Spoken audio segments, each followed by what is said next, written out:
Hi, welcome to the tutorial to analyze the single-cell RNA-seq data using scanpy. In this tutorial, we will download the single-cell data, which is publicly available PBMC dataset from 10x Genomics website. Then we will load the gene counts matrix, which is generated from cell ranger output into the AnnData, and we'll also see what is AnnData, different components of it. Also the standard steps in analyzing the single cell data, such as performing QC, filtering the data, normalization, scaling, performing PCA, and finally we will visualize the data. First, we will try to install the scanpy tool using pip, using this command, pip install scanpy. Since I've already done it, I'm not going to do it now. Then I import the packages. This would import the scanpy with the name SC. Then also other packages such as OS. Then I set the figure parameters, different resolution.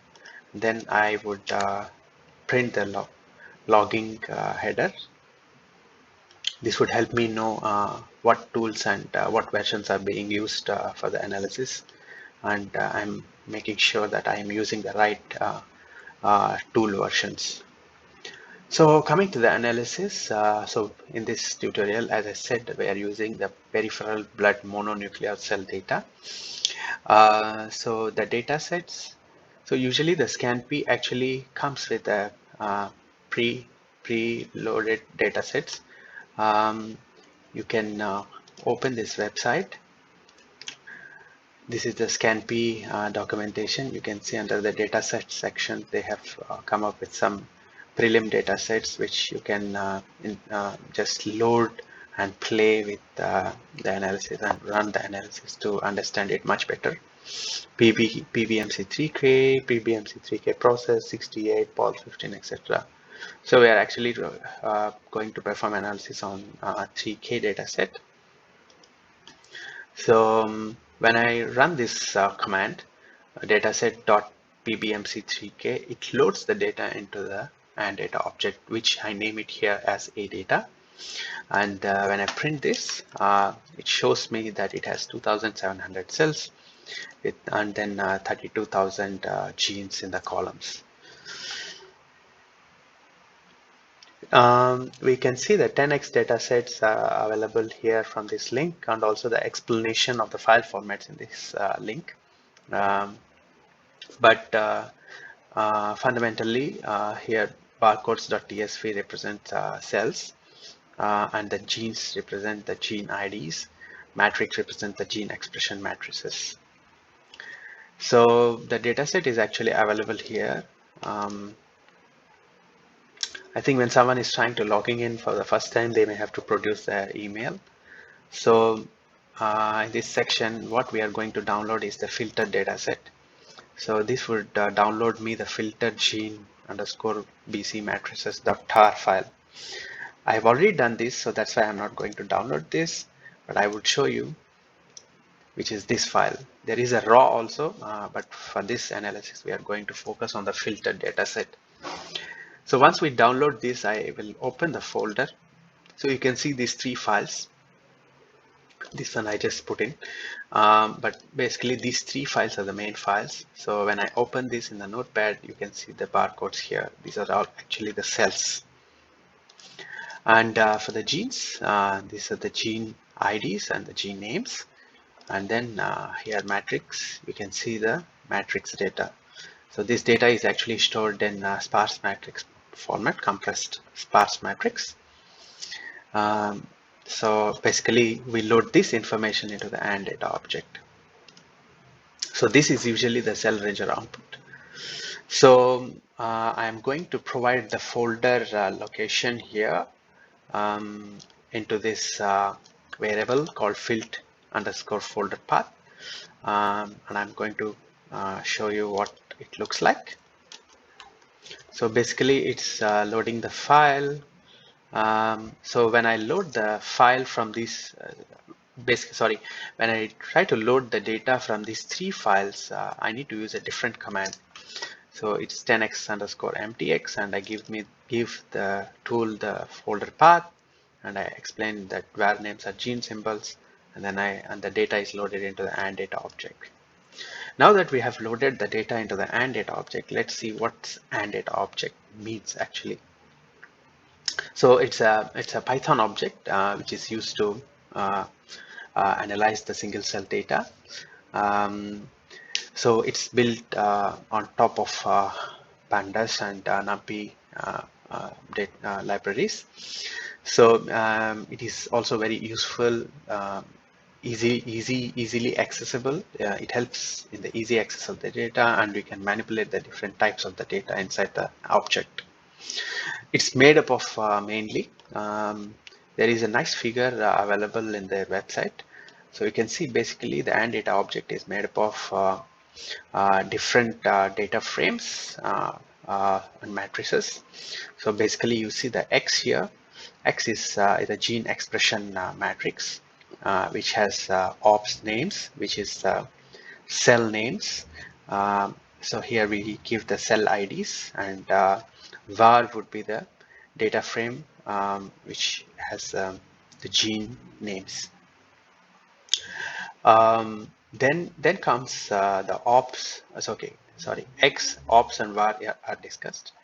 Then ops m and var m are those where once you do the analysis on the gene expression data, if you want to store the information such as like PCA, TSNE, UMAP coordinates, you would store that data in the ops n.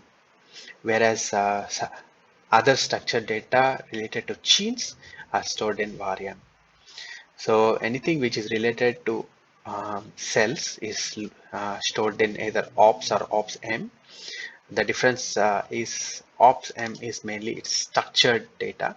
Var m is also structured data for genes, and ops m is structured data for the cells.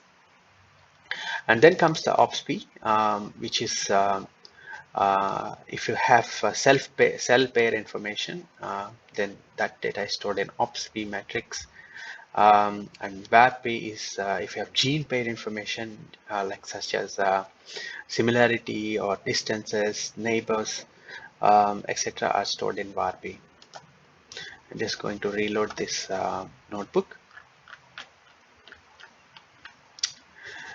So more or less we will in this analysis we will be loading populating the data into different data frames for most of this, and we'll see how it looks like. Then we see so the AnnData, as we said before, there are 2,700 cells and 32,000 genes. These are the rows and these are the columns. We understand that in Surat it's the other way.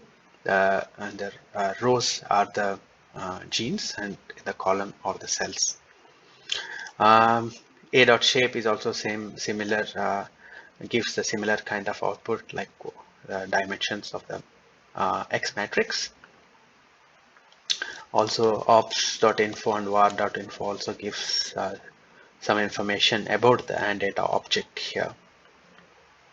So now that we have the AnnData object, let's inspect it. So if we want to see what are all the cell names, we have to do AnnData op AData dot ops.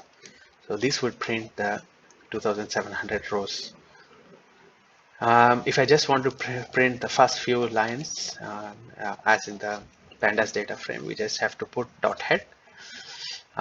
Similarly, for the gene names, there are 32,000 genes, 32,738 precisely, gene names and the gene IDs.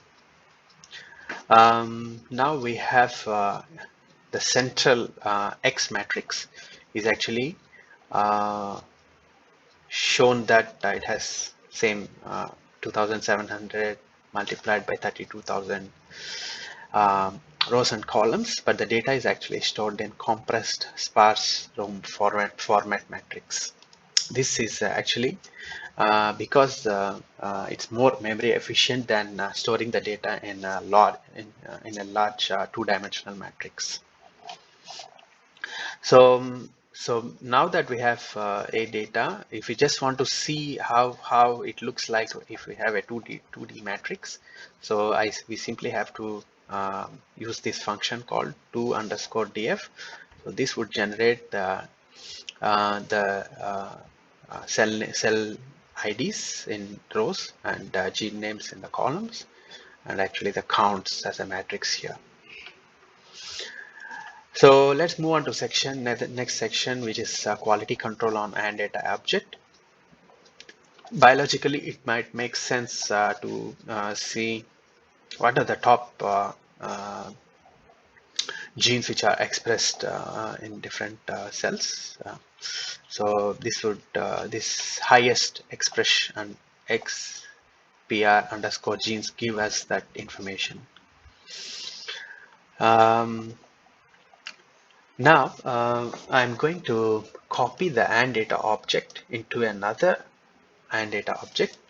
This is simply because I don't want to disturb the A data. Whatever analysis I run, I want to run it on the new data object. I don't want to disturb the A data. So once I copy into the WQC, I'm going to run the analysis on WQC AnnData object here. So here I'm going to calculate the metrics. Scanpy comes with nice commands where you can easily run the analysis. So I'm placing the in place is true here. So that means whatever QC metrics are calculated are actually populated inside the data frame. I'll show you in what data frames these calculated metrics are stored. So now let's run these functions. So previously AnnData object was A data. So it has these rows and these columns, and we had only gene IDs. But now we have already run the QC metrics on the AnnData object WQC. Let's see now what this function has done to this object, AnnData object. So we can see here, previously we had only gene IDs. Now this QC matrix, calculate QC matrix, has calculated the genes and gene by counts, total counts, and cells by counts, all these columns. So all these columns are stored in the respective data frames. You can see for cells, how many counts are there, and what's the total count of molecules inside the cell. And for the genes, gene data matrix, the var, how many cells are in how many cells they are present, mean counts, percentage dropouts, and total counts. So you can see that the data is accordingly stored. So you can see here the counts and the total counts which we have just now referred. And also the .var also has these columns populated. Let's see now how we can populate the ops or var data frame columns manually. So basically, these are the var names, these are the gene names. So .var underscore names gives the gene names. So we want to see which genes are actually mitochondrial genes. So anything which starts with MT, we flag them as a mitochondrial gene, and the resulting the result is the Boolean value here, array of Boolean values, so which are stored in a column called MT. Let's see how to do that. So we are saying any in the AnnData object, any gene names which starts with MT are stored in the column MT in this WQC.var. The result is going to be a Boolean value. So previously we can see that there was no empty column. Now we have an empty column here. If we want to print that empty column, so we can print like this, dot var square brackets empty. So we can also again print the var data frame like this. Previously this empty was not there. Now uh, Boolean values are included here.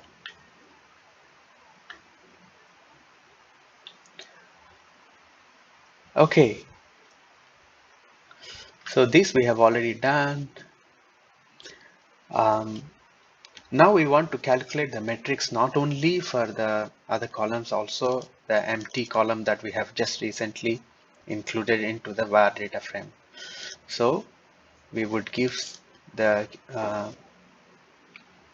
calculate QC metrics function these parameters QC bars also perform on empty.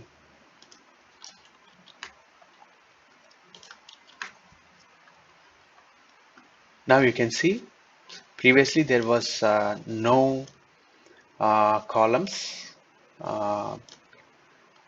with the calculated QC metrics for empty. You see here not there, but after including this QC vars, um, the QC metrics are also calculated for the empty column. Now that we have this matrix and data object, let's visualize the counts using the while and plot function. So scanpy comes by default with this plot functions. So here we are specifying the AnnData object, also the columns that we want to look at. So we want to jitter, we want to have the dots around, and we want to have the figures in the panel.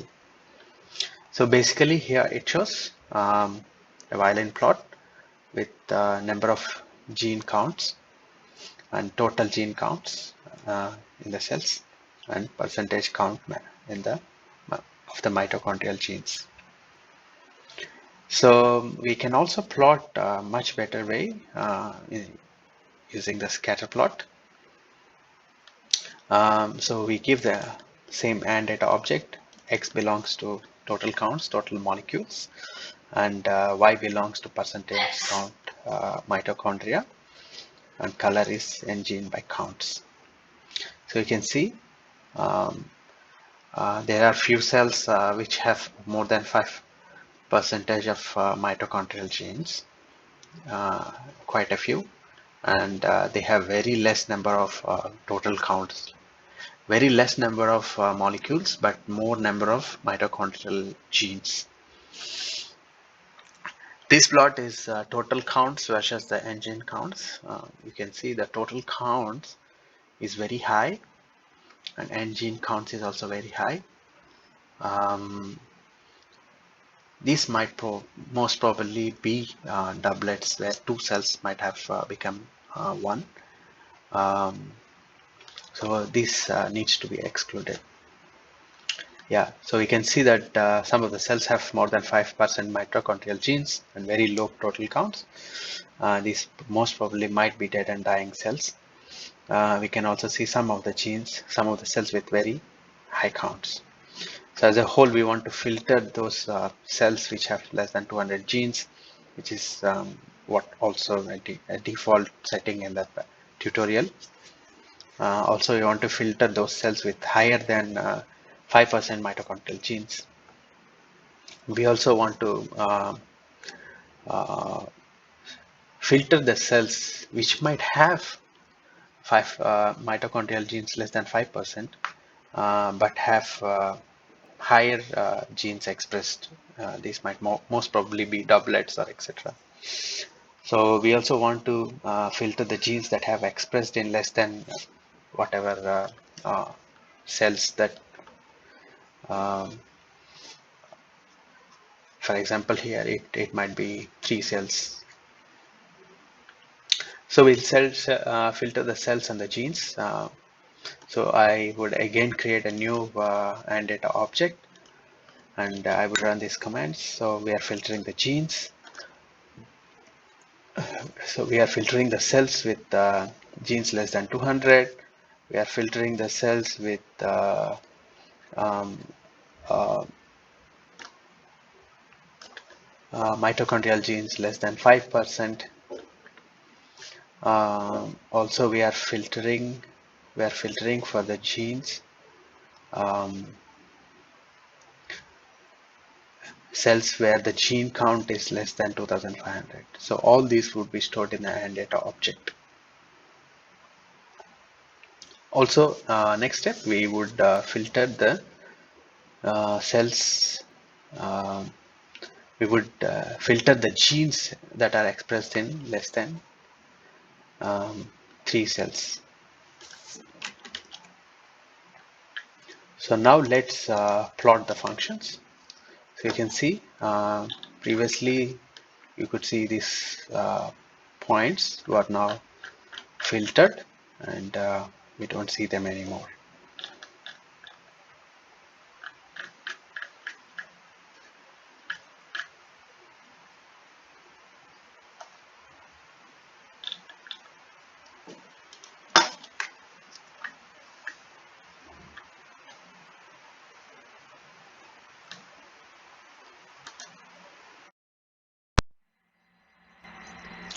So you can see the scatter plots. Um, the cells with less than 5% of mitochondrial gene expression. You can see previously it was like 15, 20, etc. Also, you see the number of gene counts here, less than 2,500, and total counts is something around 8,000.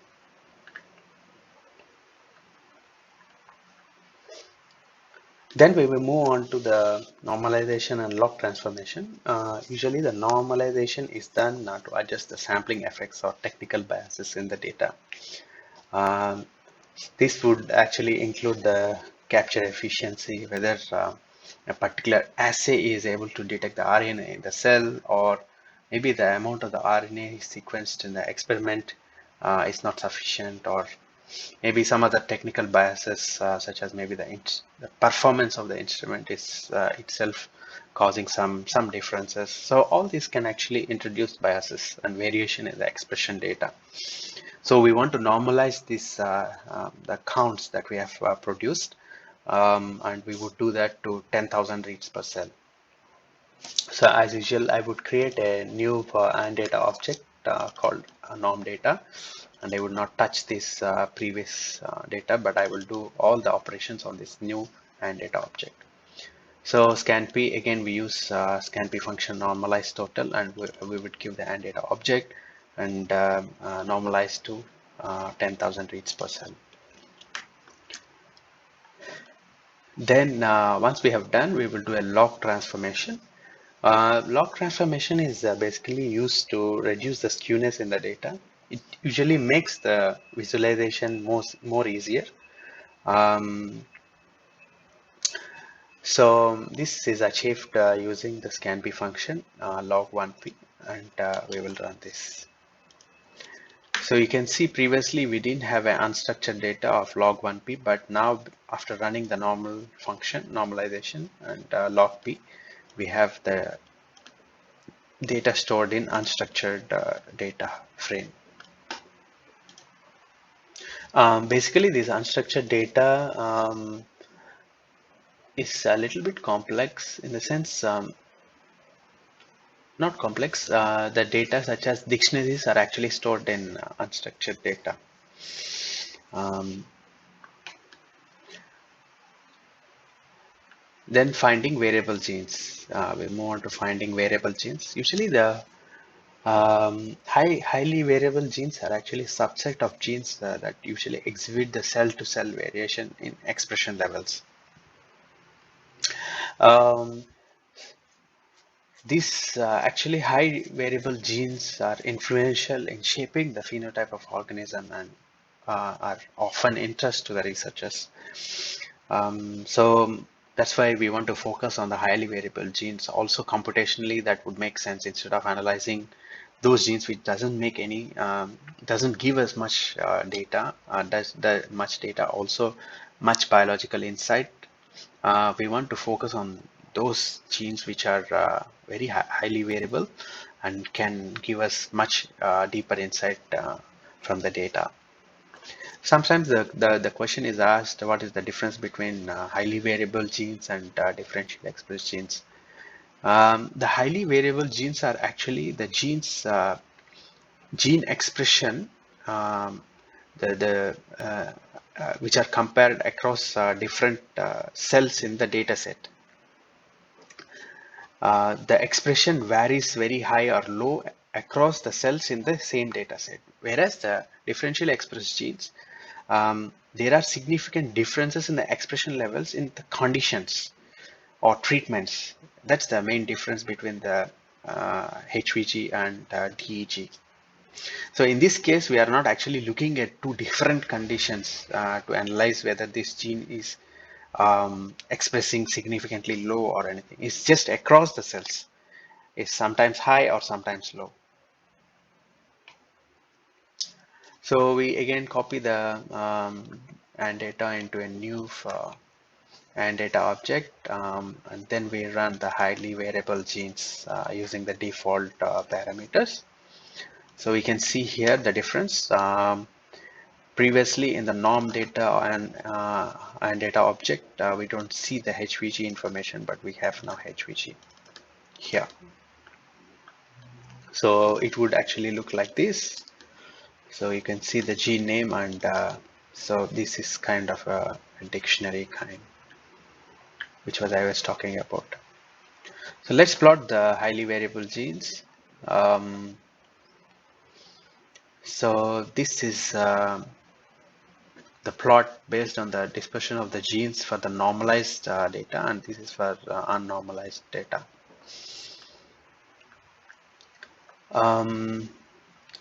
So we will now extract out the highly variable genes into a new data set, new and into the AnnData object. So previously we had something like 13,000 genes, but now after generating the highly variable genes based on this function, we now coned down to 1800 genes across 2600 cells. Now we focus only on this small data set. So now we draw the highly variable gene for the normalized and unnormalized. This is how the plot looks like. Now we perform the scaling. So basically we scale to the unit variance for PCA. We clip values which are exceeding more than standard deviation 10.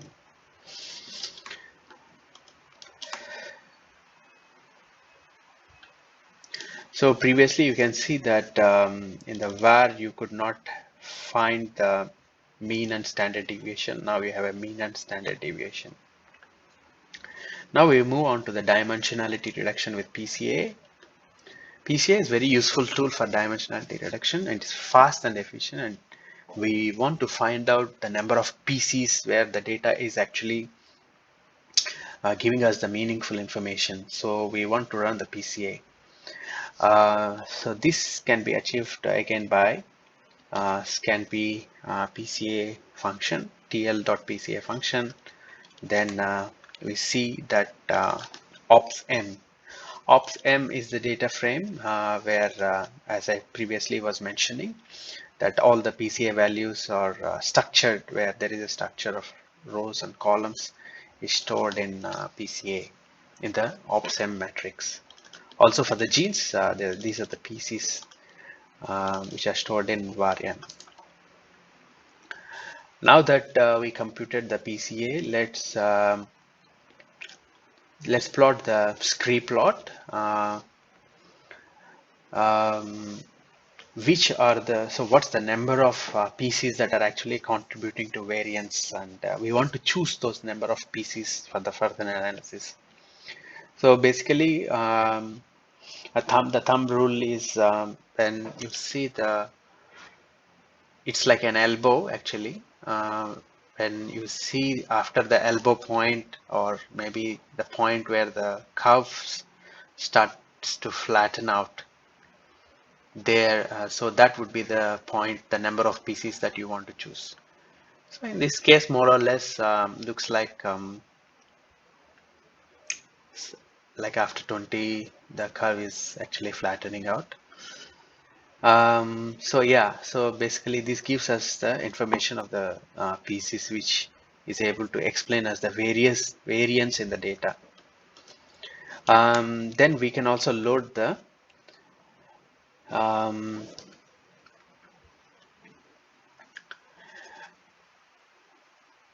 gene information, which is actually contributing to the principal components. So which genes in the PC1 are actually contributing to the um, uh, principal component. So you can see CST, CST3, TYM, CMP or something. So you can see the different genes for each component, which are very highly seems to have a variance. So we want to plot PCA. So you can see PCA for PC1 and PC2. So we are giving CST3 gene.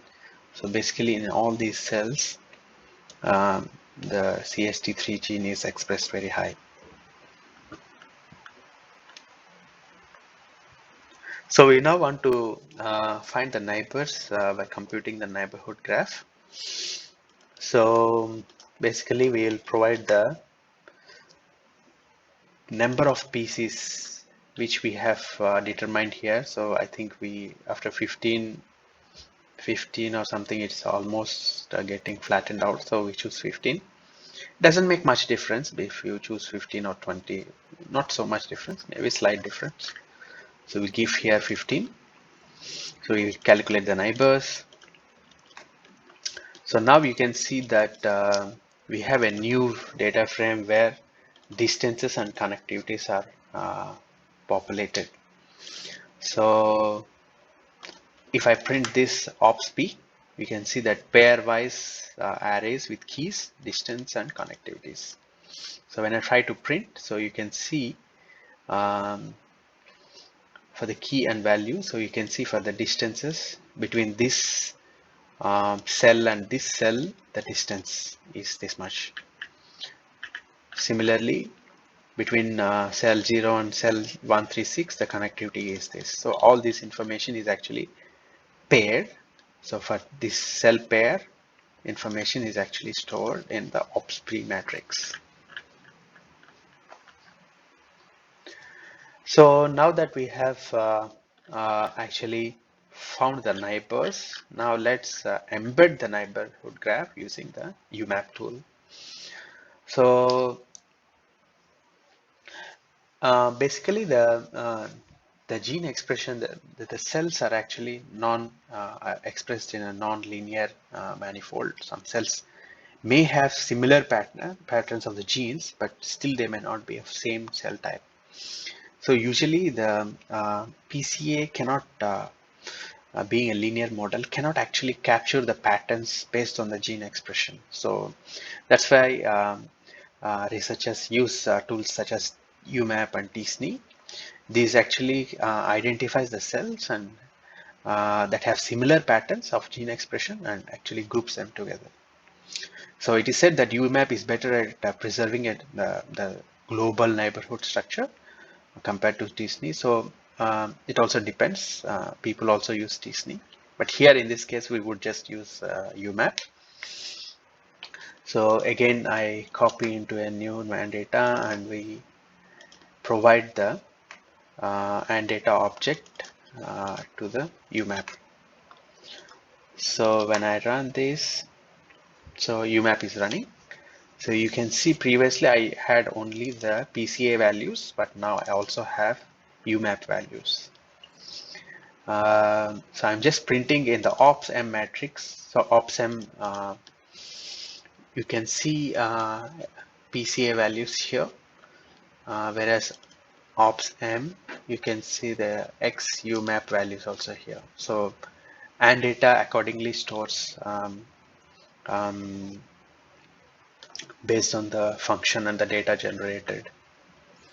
So finally, we will try to visualize for 3 different genes. So for CST3 gene, so it seems to be this cluster is very highly expressed, and NKG7 is this, basically this cells which have got very highly expressed, and for the other genes, some small subset of cells have been expressed. So this would conclude our first tutorial, basically to give us um, beginner's idea to start with the single cell data analysis. So now that we have come till here, the next steps actually would be to cluster the cells using graph-based clustering methods. So far, we have not clustered them, and we haven't analyzed the clusters in each of these cells, and also we can do a um, subpopulation clustering. So this requires a better algorithm to analyze. So we use something called lead-in algorithm. Also, we can annotate the clusters such as tools with tools such as SCSA. Also, we can do the gene expression analysis, like finding the differential expressed genes if we have multiple conditions, and identify marker genes for each cluster, etc. And also we can also do the trajectory inference. This step basically involves inferring the developmental or temporal relationship between the cell types um, by analyzing the patterns across different time points or conditions. So I hope you get an idea with um, the analysis done here. See you in the next tutorial. Thank you very much.